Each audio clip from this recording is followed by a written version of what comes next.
How's it going, everybody? Sasquatchy here. Welcome to week 4 of Respawn Recruits. I'm pretty excited about this week's challenge, mainly because it's pretty personal.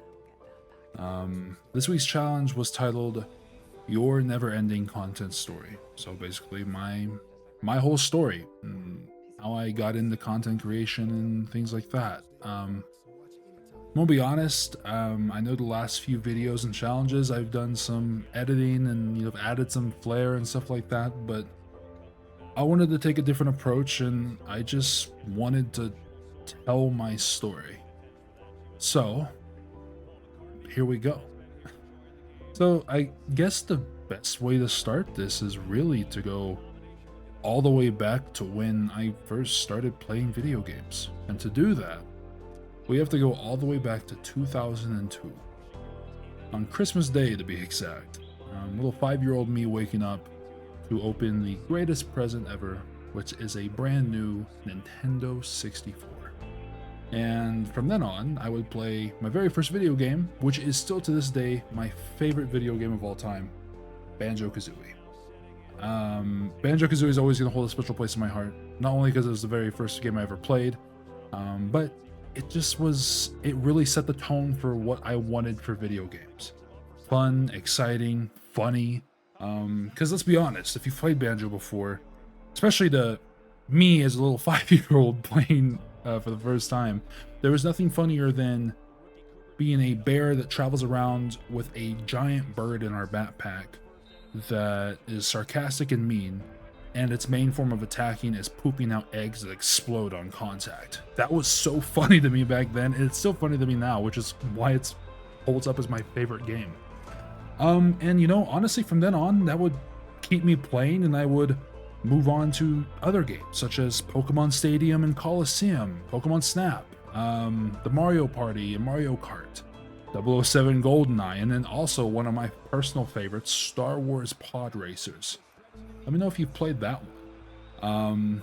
And to be honest, I don't think without that experience when I was younger playing those games, I don't know if I'd be here. Meaning, I don't know if I would have taken video games as seriously as I do now had I not taken and had those experiences back then with those games.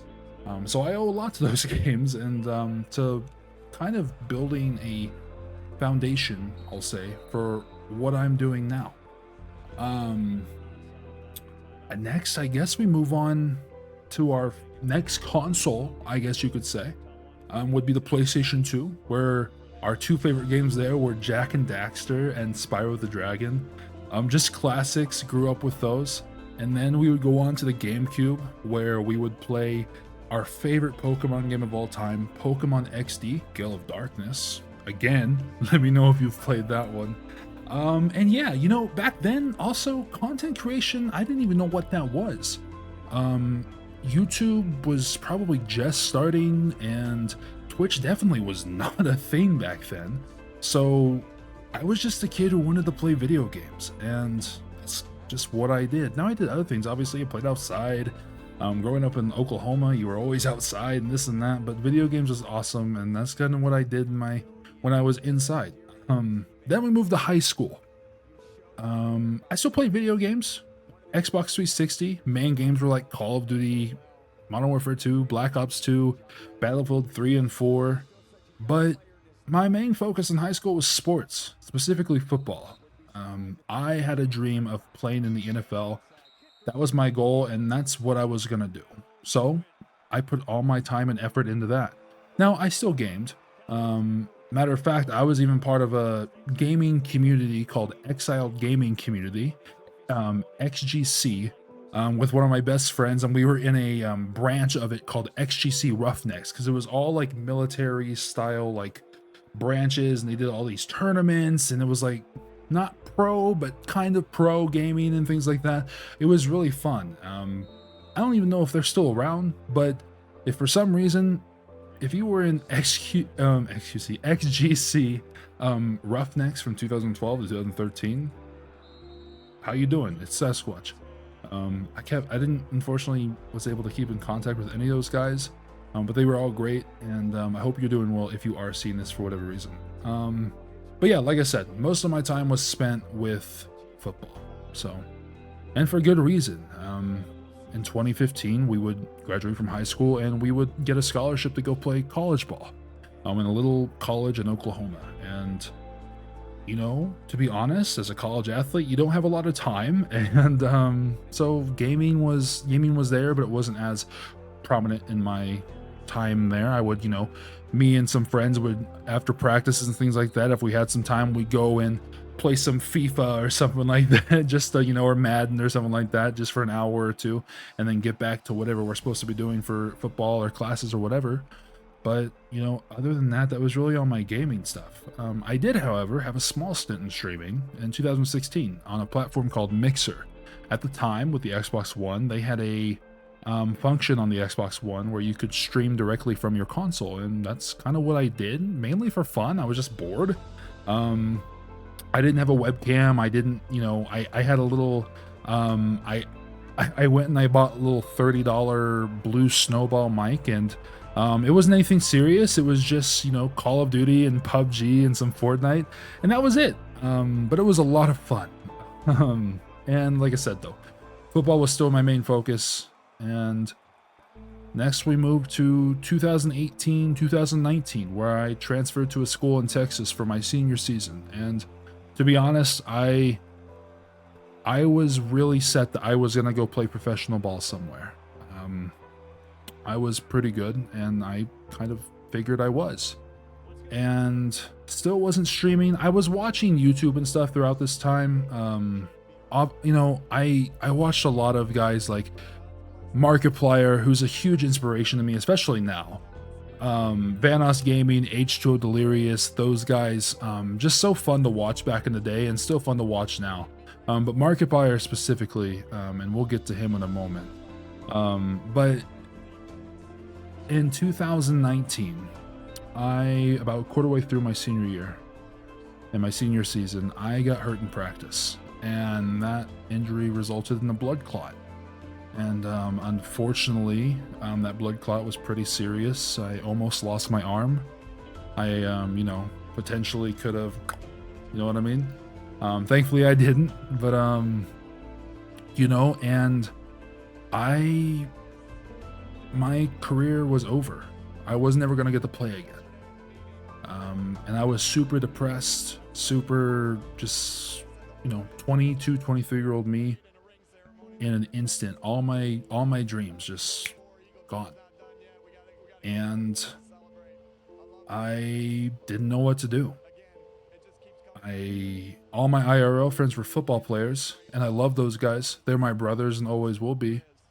But I couldn't be around them because everything was football, and it was hard being able to be around guys who are continuing to get to do something that you wanted to do for a career and just aren't able to do anymore.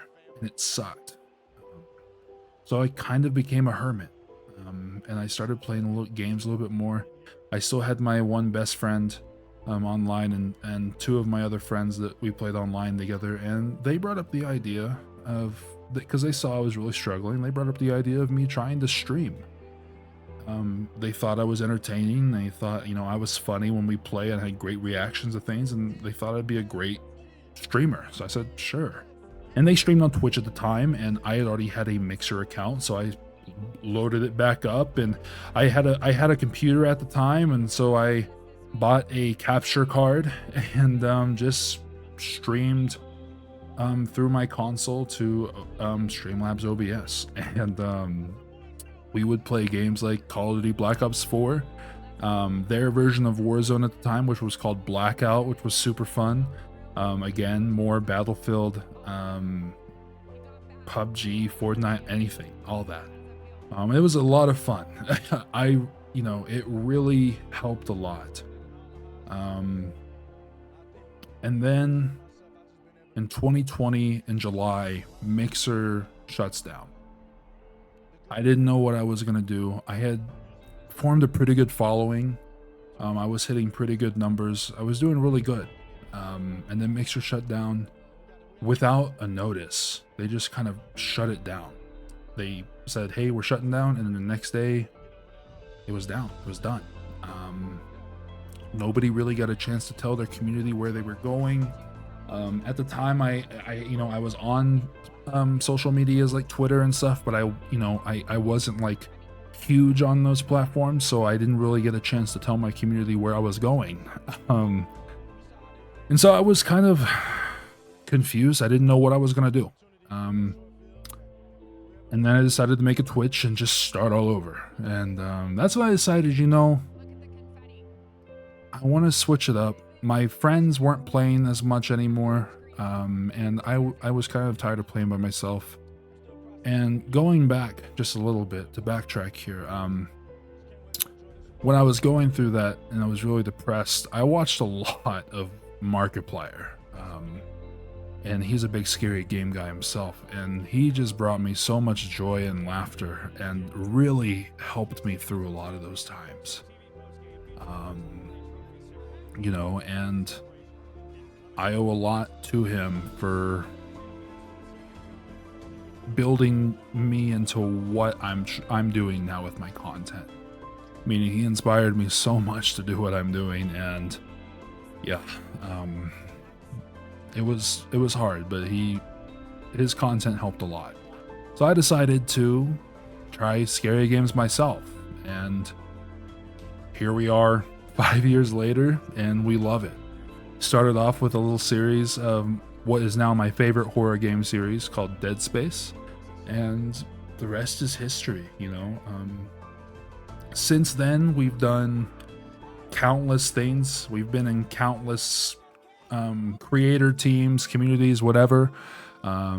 Teams like Mamba Esports, started by two friends of mine.